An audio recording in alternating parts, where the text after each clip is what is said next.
আমি চাই তুই তোর বউ নিয়ে আলাদা হয়ে যা শাওন। মায়ের কথা শুনে শাওন হতভম্ব হয়ে যায়। সে অবাক দৃষ্টিতে তাকিয়ে বলে, মা কি হয়েছে?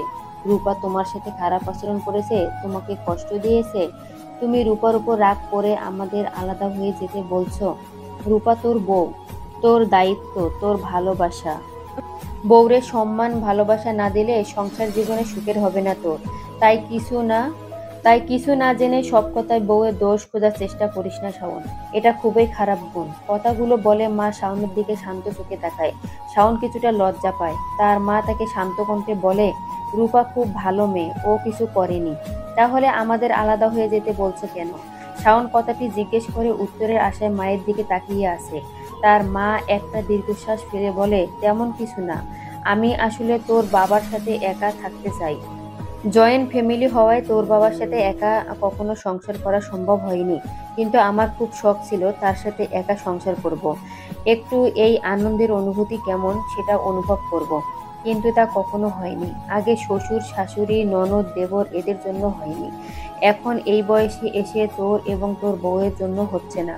তাই আমি চাচ্ছি তোরা আলাদা হয়ে যা। এই ব্যাপার তুমি আগে বলবে না মা? তোমার স্বপ্ন যদি এটাই হয় তাহলে আমি আলাদা হতে রাজি আছি মা। তুমি এবং বাবা এখন যদি সময়টাকে নিজের মতো করে উপভোগ করতে চাও, তখন আমার সন্তান হিসেবে দায়িত্ব তোমাদের এমন সুন্দর জীবন দেয়া। শাওনের কথায় মা মাথা নাড়ায়। দুজনের কথা বলে সিদ্ধান্ত নেয় শাওন এই মাসে বেতন পেলে বাসা ভাড়া খুঁজবে অফিসের আশেপাশে। পরের মাসে সেখানে চলে যাবে। শাওনের মা এতে সম্মতি জানায়। শাওন মজা করে মাকে বলে, মা তোমার আর বাবার আলাদা সুন্দর সংসার, আমরা অতিথি হিসেবে আসতে পারবো তো? এখানে না বলো না মা, আমি কিন্তু তোমাদের না দেখে থাকতে পারবো না। তাই তোমাদের সুন্দর স্বপ্নের মাঝে হুট করে চলে আসতে পারি। পাগল ছেলে, এটা তোর বাড়ি, তুই আসবি না তো কে আসবে? তোরা এখানে আসবি, আমরা তোদের ওখানে যাব। মায়ের কথা শুনে শাওন মুচকি হাসে। তারপর সিরিয়াস ভঙ্গিতে বলে, মা সত্যি এটাই তো তুমি?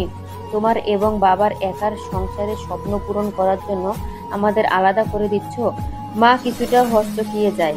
পরক্ষণে নিজেকে সামলে বলে, হ্যাঁ এটাই সত্যি রে। তোর বাবার সাথে একা সংসার করার বড় স্বাদ ছিল রে, সেটার জন্যই তোদের আলাদা করছি। সময় বয়ে চলে তার নিজস্ব গতিতে, তাই তো দিন পেরিয়ে দিন আসে। দেখতে দেখতে শাওনের নতুন বাসায় ওঠার দিন চলে আসলো। আগামীকাল তারা এই বাড়ি ছেড়ে চলে যাবে। আজ শাওনের মা সব শাওন এবং রূপার পছন্দের খাবার রান্না করছে। রাতে শাওন তৃপ্তি করে খেয়ে বলে, এই সুস্বাদু খাবার আমি খুব মিস করবো মা। যদি এটা তোমার স্বপ্নে না হতো তাহলে কখনোই আমি সিদ্ধান্ত নিতাম না। শাওন মাথা নাড়ায়। অবশেষে রূপা এবং শাওন বেরিয়ে যায়। তারা তাদের নতুন বাড়ির উদ্দেশ্যে চলে যায়, যেখানে তাদের দুজনের সুন্দর একটি সংসার তাদের জন্য অপেক্ষা করছে। শাওনরা চলে যেতে যেতে শাওনের মা মনে মনে বলে, প্রত্যেক মেয়েই বোধহয় একটি আলাদা সংসার ডিজার্ভ করে। মা হিসেবে দোয়া করি ওদের সংসার সুখে হোক।